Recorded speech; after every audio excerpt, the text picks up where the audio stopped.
வணக்கம். நமது டிவியின் மதிய நேர பிரதான செய்திகளோடு இணைந்திருக்கின்றோம். செய்திகளோடு இணைந்து கொள்ளும் நான் ஷலோமி நாகேந்திரன். விரிவான செய்திகளுக்குள் செல்ல முன்னர் முதலில் தலைப்புச் செய்திகள்.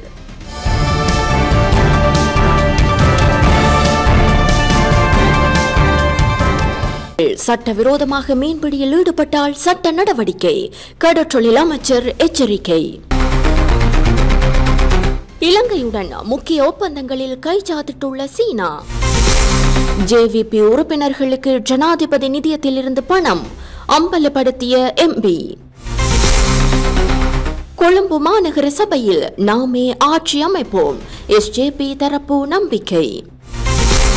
ஹரின் பெர்னாண்டோ விரைவில் கைது, வெளியான தகவல். இந்தியாவில் கொரோனா தொற்றால் 6 பேர் பலி. தொடர்பான உள்நாட்டு செய்திகள்.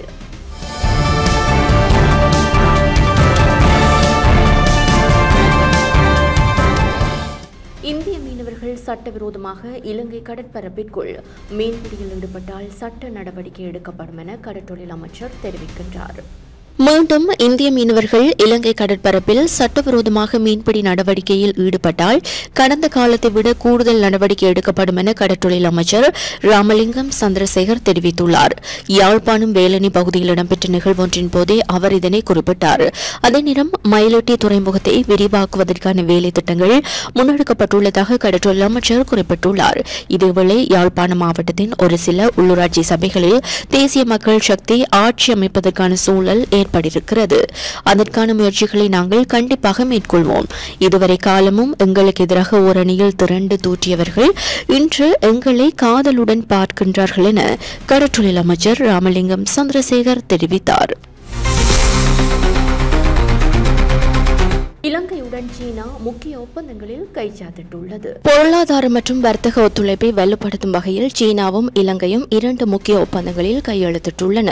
கொழும்பில் நடைபெற்ற சீன இலங்கை கூட்டு வர்த்தக மற்றும் பொருளாதார ஆணையகத்தின் 8வது கூட்டத்தின் போது இந்த ஒப்பந்தங்கள் கைச்சாத்திடப்பட்டன. வர்த்தக பணிக்குழு ஒன்றை நிறுவுதல் மற்றும் தொழில்துறை மற்றும் விநியோக சங்கிலி ஒத்துழைப்பை மேம்படுத்தல் என்பன தொடர்பிலேயே இந்த ஒப்பந்தங்கள் அமைந்துள்ளன. சீன வர்த்தக அமைச்சர் வாங் வென்டோவா மற்றும் இலங்கையின் வர்த்தக அமைச்சர் வசந்த சமரசிங்க ஆகியோர் கூட்டத்திற்கு தலைமை தாங்கினர். இந்த கூட்டத்தில் சீனாவின் பட்டுப்பாதை முன்முயற்சி ஒத்துழைப்பை மேம்படுத்துதல், வர்த்தகம் மற்றும் முதலீட்டை அதிகரித்தல் உட்பட பல விடயங்கள் தொடர்பிலும் கலந்துரையாடப்பட்டன. தேசிய மக்கள் சக்தி உறுப்பினர்களுக்கு ஜனாதிபதி நிதியத்திலிருந்து பணம் வழங்கப்பட்டுள்ளதாக குற்றச்சாட்டுகள் எழுந்துள்ளன. ஜேவிபி பாராளுமன்ற உறுப்பினர் ஒருவருக்கும் மற்றொரு பாராளுமன்ற உறுப்பினரின் மனைவிக்கும் ஜனாதிபதி நிதியத்திலிருந்து 3 மில்லியன் ரூபாய் வழங்கப்பட்டதாக ஐக்கிய மக்கள் சக்தியின் பாராளுமன்ற உறுப்பினர் தயாஸ்ரீ ஜெயசேகர தெரிவித்துள்ளார். குறித்த பணமானது 2004 தொடக்கம் 2008 காலகட்டத்தில் வழங்கப்பட்டதாக அவர் குறிப்பிட்டுள்ளார். இதன்போது சம்பந்தப்பட்ட பாராளுமன்ற உறுப்பினருக்கு 1 மில்லியனும் மற்றவருக்கு 2 மில்லியனும் வழங்கப்பட்டதாக தயாஸ்ரீ ஜெயசேகர சுட்டிக்காட்டுகின்றார். இந்த நிலையில் தற்போதைய அரசாங்கம் ஜனாதிபதி நிதியத்திலிருந்து பணம் பெற்ற பாராளுமன்ற உறுப்பினர்களின் பட்டியலை முன்வைத்து தவறான கட்சி உறுப்பினர்களுக்கு வழங்கப்பட்ட பணம் தொடர்பான விபரத்தை வெளியிடாமல் தவிர்த்துவிட்டதாக அவர் குற்றம் சாட்டியுள்ளார். அத்தோடு அப்போதைய ஜனாதிபதி மைத்திரிபால சிறிசேன தனது வைத்தியசாலை கட்டணங்களை செலுத்த வழங்கிய 5 மில்லியன் ரூபாய் தொடர்பாக குற்றப்புலனாய்வு திணைக்களம் வாக்குமூலங்களை பதிவு செய்துள்ளதாகவும் ஜேவிபி பெற்ற பணம் குறித்த உண்மைகளை மறைத்துள்ளதாகவும் தயாஸ்ரீ ஜெயசேகர மேலும் குறிப்பிடுகிறார். கொழும்பு மாநகர சபையில் தாமே ஆட்சி அமைப்போம் என ஐக்கிய மக்கள் சக்தி நம்பிக்கை வெளியிட்டுள்ளது. நடைபெற்று முடிந்த உள்ளூராட்சி மன்ற தேர்தல் முடிவுகளின் அடிப்படையில் எதிர்க்கட்சிகள் மற்றும் சுயேட்சை குழுக்களுடன் பேச்சுவார்த்தையில் ஈடுபட்டு பொது இணக்கப்பாட்டுடன் கொழும்பு உட்பட ஏனைய மாநகர சபைகளில் ஆட்சி அமைப்போம் என ஐக்கிய மக்கள் சக்தியின் கம்பஹா மாவட்ட பாராளுமன்ற உறுப்பினர் ஹர்ஷன ராஜகருணா தெரிவித்தார். கம்பஹாவில் நடைபெற்ற நிகழ்வில் கலந்து கொண்ட பின்னர் ஊடகங்களுக்கு கருத்து தெரிவிக்கும் போதே அவர் இவ்வாறு தெரிவித்தார். இவ்விடயம் தொடர்பில் மேலும் கருத்து வெளியிட்ட அவர், நாட்டு மக்கள் பெரும்பான்மை பலத்தை வழங்கியுள்ளார்கள். ஆகவே ஏதும் செய்யலாம் என்ற எண்ணத்தில் அரசாங்கம் தான் தோன்றித்தனமாக செயற்பட்டது. அதிகாரம் நிலையற்றது என்பதை மக்கள் ஜனநாயக ரீதியில் அரசாங்கத்திற்கு ஜனநாயக ரீதியில் எடுத்துரைத்துள்ளார்கள். அதிகாரம் நிலையற்றது என்பதை மக்கள் ஜனநாயக ரீதியில் அரசாங்கத்திற்கு எடுத்துரைத்துள்ளார்கள். நடைபெற்று முடிந்த உள்ளூராட்சி மன்ற தேர்தல் முடிவுகள் அரசாங்கத்தின் பின்னடைவை எடுத்துக்காட்டுகிறது.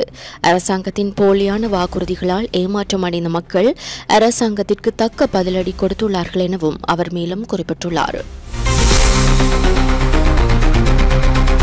முன்னாள் அமைச்சர் ஹரின் பெர்னாண்டோ விரைவில் கைது செய்யப்படுவார் என தகவல்கள் வெளியாகியுள்ளன. கடந்த ஆண்டு காலியில் நடைபெற்ற கண்காட்சி மற்றும் இசை நிகழ்ச்சியில் நிதி முறைகேடுகள் நடந்ததாக எழுந்த குற்றச்சாட்டு தொடர்பில் ஹரின் கைது செய்யப்படலாம் என தெரிய வந்துள்ளது. 2024 ஆண்டு ஜூன் 14 மற்றும் 15 ஆகிய தேதிகளில் இந்த நிகழ்ச்சி நடைபெற்றது. மேலும் இதற்கான அமைச்சரவை பத்திரம் அங்கீகரிக்கப்படுவதற்கு முன்பும் அமைச்சரவை முடிவு தேசிய இளைஞர் சேவைகள் மன்றத்திற்கு தெரிவிப்பதற்கு முன்பும் இந்த நிகழ்ச்சி நடைபெற்றது. இது தொடர்பான அமைச்சரவை பத்திரம் 2024 ஆண்டு ஜூலை மாதம் 15ஆம் தேதி அன்று அமைச்சரவையால் அங்கீகரிக்கப்பட்டது. இந்த கண்காட்சி மற்றும் இசை நிகழ்ச்சியை நடத்துவதில் முறைகேடுகள் நடந்ததாக பல குற்றச்சாட்டுகள் சுமத்தப்பட்டுள்ளன. இது தொடர்பாக முன்னாள் அமைச்சர் ஹரின் பெர்னாண்டோ விரைவில் அழைக்கப்பட்டு விசாரிக்கப்பட உள்ளதாக தெரிவிக்கப்படுகிறது. ஓய்வு பெற்ற ராணுவ அதிகாரிகளை போலீசில் இணைக்க தீர்மானிக்கப்பட்டுள்ளது. ராணுவ சேவையிலிருந்து சட்டப்பூர்வமாக ஓய்வு பெற்ற 45 வயதிற்குட்பட்ட 10,000 பேரை போலீஸ் சேவையில் சேர்க்க பொது பாதுகாப்பு அமைச்சு திட்டமிட்டுள்ளது. தம்புத்தேகம போலீஸ் கண்காணிப்பாளர் அலுவலக திறப்பு விழாவில் கலந்து கொண்ட உரையாற்றும் போதே பொது பாதுகாப்பு அமைச்சர் ஆனந்த் விஜயபால இதனை தெரிவித்தார். இவர்களை 5 ஆண்டுகளுக்கு பணியமர்த்துவதற்கான தொடர்புடைய அமைச்சரவை பத்திரம் இன்று அமைச்சரவையின் ஒப்புதலுக்காக சமர்ப்பிக்கப்படும் எனவும் அமைச்சர் மேலும் குறிப்பிட்டார். ஜனாதிபதி பொது மன்னிப்பில் முறைகேடு தொடர்பில் முக்கிய அதிகாரி ஒருவர் கைது செய்யப்பட்டார். வெசாக் ஜனாதிபதி மன்னிப்பின் கீழ் ஒரு கைதி சட்டவிரோதமாக விடுவிக்கப்பட்டதாக கூறப்படும் குற்றச்சாட்டில் அனுராதபுர சிறைச்சாலையின் துணை ஆணையாளர் கைது செய்யப்பட்டுள்ளார். குறித்த கைது நடவடிக்கையானது குற்றப்புலனாய்வு திணைக்களத்தினால் மேற்கொள்ளப்பட்டுள்ளது. 2025 வெசாக் காலத்தில் வழங்கப்பட்ட ஜனாதிபதி மன்னிப்பை செயற்படுத்துவதில் ஏற்பட்ட முறைகேடுகள் குறித்து குற்றப்புலனாய்வு திணைக்களம் நடத்தி வரும் விசாரணையின் ஒரு பகுதியாக இந்த கைது மேற்கொள்ளப்பட்டுள்ளது. இதன்போது ஜனாதிபதியினால் அங்கீகரிக்கப்படாத கைதிகளை சட்டவிரோதமாக விடுவிக்க பொது மன்னிப்பு தவறாக பயன்படுத்தப்பட்டதா என அதிகாரிகள் விசாரணைகளை மேற்கொண்டுள்ளனர். ஜனாதிபதியின் ஒப்புதல் இல்லாமல் ஒரு தண்டனை பெற்ற வங்கியாளர் விடுவிக்கப்பட்டதாக வெளியான தகவலை தொடர்ந்து சர்ச்சைகள் ஏற்பட்டிருந்தன. இந்த நிலையில் சம்பவம் தொடர்பில் போலீசார், குற்றப்புலனாய்வு திணைக்களம் மற்றும் ஜனாதிபதி செயலகம் என்பன விசாரணைகளை ஆரம்பித்துள்ளன. அரசாங்கம் தமது நிலைப்பாட்டை தெரிவிக்காவிட்டால் போராட்டம் முன்னெடுக்கப்படும் என இலங்கை ஆசிரியர் சங்கம் எச்சரித்துள்ளது. தனியார் பல்கலைக்கழகங்களில் கல்வி இளங்கலை பட்டம் பெற்ற ஏராளமானோருக்கு முறையான முறைமை இல்லாமல் அரசாங்கம் ஆசிரியர் நியமனங்களை வழங்கி வருவதாக ஆசிரியர் மற்றும் அதிபர்கள் ஒன்றியம் குற்றம் சுமத்தியுள்ளது. கொழும்பில் நடைபெற்ற செய்தியாளர் சந்திப்பில் கலந்து கொண்டு உரையாற்றிய இலங்கை ஆசிரியர் சங்கத்தின் பொதுச் செயலாளர் ஜோசப் ஸ்டாலின் இதனை தெரிவித்தார். குறித்த நியமனங்கள் தொடர்பாக அரசாங்கம் தமது நிலைப்பாட்டை தெரிவிக்க வேண்டும் எனவும் அவர் வலியுறுத்தினார். இது தொடர்பில் அரசாங்கம் உரிய நடவடிக்கை எடுக்காத பட்சத்தில் தொழிற்சங்க நடவடிக்கையை முன்னெடுக்க உள்ளதாக ஜோசப் ஸ்டாலின் எச்சரித்துள்ளார். குளியாப்பட்டிய பகுதியில் மனைவியை கணவன் மண்வெட்டியால் தாக்கிய சம்பவம் ஒன்று பதிவாகியுள்ளது. குளியாப்பட்டிய வெல்பிடகம பிரதேசத்தில் பெண்ணொருவர் கூறிய ஆயுதத்தால் தாக்கப்பட்டு கொலை செய்யப்பட்டுள்ளதாக குளியாப்பட்டிய போலீசார் தெரிவித்துள்ளனர். சம்பவத்தில் 44 வயதுடைய வடுமுன்னேகெதர பிரதேசத்தைச் சேர்ந்த பெண் ஒருவரே உயிரிழந்தார். கணவருடன் ஏற்பட்ட குடும்ப தகராறு காரணமாக மண்வெட்டியை கொண்டு கணவர் தாக்கியதில் குறித்த பெண் உயிரிழந்ததாக போலீசார் தெரிவிக்கின்றனர்.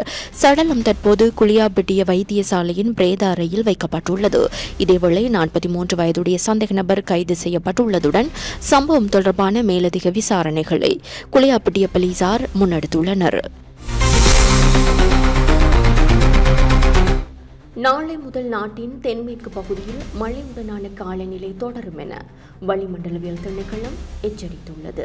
நாளை முதல் நாட்டின் தென்மேற்கு பகுதியில் மழையுடனான வானிலை அதிகரிக்கும் எனவும் நாட்டை சூழவுள்ள கடற்பிராந்தியங்களில் அவ்வப்போது பலத்த காற்று வீசக்கூடும் எனவும் வளிமண்டலவியல் திணைக்களம் எதிர்வு கூறியுள்ளது. இது தொடர்பில் விடுக்கப்படும் எச்சரிக்கைகள் குறித்து பொதுமக்கள் அவதானம் செலுத்துமாறும் வளிமண்டலவியல் திணைக்களம் அறிவுறுத்தியுள்ளது.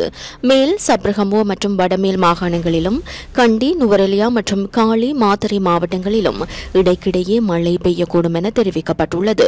வடக்கு மற்றும் ஓவா மாகாணங்களின் சில இடங்களில் மாலை அல்லது இரவில் மழை அல்லது இடியுடன் கூடிய மழை பெய்யக்கூடும்.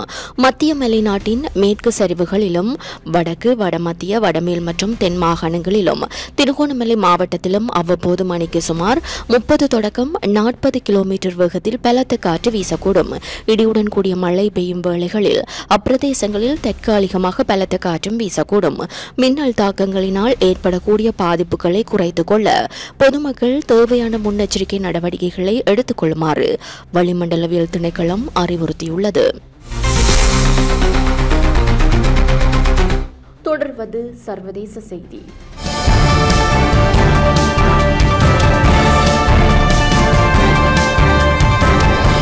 இந்தியாவில் கொரோனா தொற்றால் கடந்த 24 மணித்தியாலங்களில் 6 பேர் உயிரிழந்தனர். இந்தியாவில் கடந்த 48 மணி நேரத்தில் 768 புதிய கோவிட் தொற்றாளர்கள் பதிவாகியுள்ளதாக மத்திய சுகாதார அமைச்சு தெரிவித்துள்ளது. இந்தியாவில் கோவிட் தொற்றாளர்களின் எண்ணிக்கை 6000 கடந்துள்ளதாக அமைச்சு குறிப்பிட்டுள்ளது. அத்துடன் கடந்த 24 மணி நேரத்தில் மேலும் 6 பேர் தொற்றினால் உயிரிழந்துள்ளதாகவும் தெரிவிக்கப்படுகிறது. அதற்கமைய கடந்த ஜனவரி மாதம் முதல் இதுவரையான காலப்பகுதியில் கோவிட் தொற்றினால் 65 பேர் உயிரிழந்ததாக அமைச்சு குறிப்பிட்டுள்ளது. அதே நேரம் கேரள மாநிலத்திலேயே அதிகளவான தொற்றாளர்கள் பதிவாகியுள்ளதுடன் குஜராத் மற்றும் டெல்லி ஆகிய மாநிலங்களிலும் அதிகளவான கோவிட் தொற்றாளர்கள் பதிவாகியுள்ளதாக தெரிவிக்கப்படுகிறது.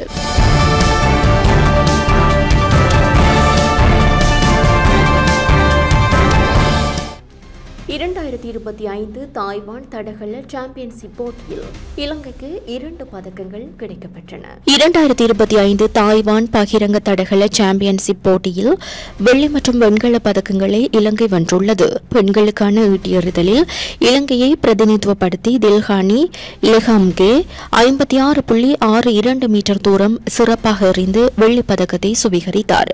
இது இலங்கையின் சிறந்த தடகள வீரர்களில் ஒருவராக அவரது நிலையை வலுப்படுத்தியது. இதற்கிடையில் ஆண்களுக்கான 100 மீட்டர் இறுதிப் போட்டியில் சமோத் ஜோதசிங்க 10.38 வினாடிகளில் கடந்து சென்று வெண்கல பதக்கத்தை வென்றார். அண்மை காலமாக உலகளாவிய ரீதியில் நடைபெறும் அனைத்து போட்டிகளிலும் இலங்கையை பிரதிநிதித்துவப்படுத்தும் வகையில் பலர் தமது திறமைகளை வெளிப்படுத்தி பதக்கங்களை வென்று வருகின்றமை குறிப்பிடத்தக்கது. இங்கிலாந்து மற்றும் மேற்கிந்திய தீவுகள் அணிகளுக்கு இடையிலான 2வது T20 போட்டியில் இங்கிலாந்து அணி வெற்றி பெற்றது. குறித்த போட்டியில் நாணய சுழற்சியில் வெற்றி பெற்ற இங்கிலாந்து அணி முதலில் களத்தடுப்பில் ஈடுபட தீர்மானித்தது. இதன்படி முதலில் துடுப்படுத்தாடிய மேற்கிந்திய தீவுகள் அணி நிர்ணயிக்கப்பட்ட 20 ஓவர்களில் 6 விக்கெட்டுகளை இழந்து 196 ஓட்டங்களை பெற்றது. இந்த நிலையில் 197 என்ற வெற்றி இலக்கை நோக்கி பதிலளித்தாடிய இங்கிலாந்து அணி 18.3 ஓவர்களில் 6 விக்கெட்டுகளை இழந்து 199 ஓட்டங்களை பெற்று வெற்றி இலக்கை கடந்தது. இதற்கமைய 3 போட்டிகள் கொண்ட 20-20 கிரிக்கெட் தொடரை இங்கிலாந்து அணி 2-0 என்ற அடிப்படையில் கைப்பற்றியுள்ளது. இத்துடன் நமது டிவியின் மதிய நேர பிரதான செய்திகள் நிறைவு பெறுகின்றன. நமது அடுத்த பிரதான செய்திகளை இன்றிரவு எதிர்பாருங்கள். மேலதிக செய்திகளை அறிந்து கொள்ள நமது LK.com எனும் எமது இணையதளத்திற்குள் பிரவேசியுங்கள். வணக்கம்.